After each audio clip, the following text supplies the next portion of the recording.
আসসালামু আলাইকুম, কেমন আছেন সবাই? জলপাইয়ের সিজন কিন্তু শেষ। এইবার আমি সময়ের অভাবে জলপাইয়ের অনেক কম আচার বানিয়েছি, কিন্তু এইবার কিন্তু আমি একটা জলপাইয়ের নতুন আচার বানিয়েছি, জলপাইয়ের ঝুরি আচার।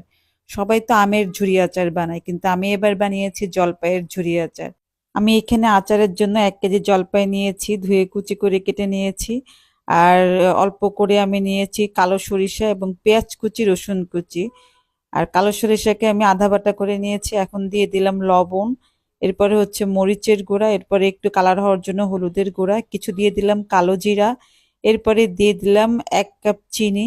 এখন আমি সবগুলা একসাথে সুন্দর করে মাখাবো, যাতে এই সব মশলাগুলা আপনার জলপাইয়ের সাথে ভালোভাবে মেখে যায়। তো আমি সুন্দর করে মাখানোর পরে এখন এমন একটা ঘ্রাণ বের হয়েছে, মনে হচ্ছে এখনই খেয়ে ফেলি। এই ঝুরি আচারটা অনেক দিন যাবত ভালো থাকে এবং এটা যে কোনো ভর্তা, শাক ভাজি বা যে কোনো ভাজির সাথে খেতে কি যে মজা লাগে। আর এটা যদি যে কোনো ভর্তার সাথে দিয়ে মাখানো যায়, তাহলে তো কথাই নেই।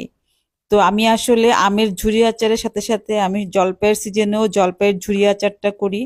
তো আজকে আপনাদের সাথে ভিডিওটা শেয়ার করছি।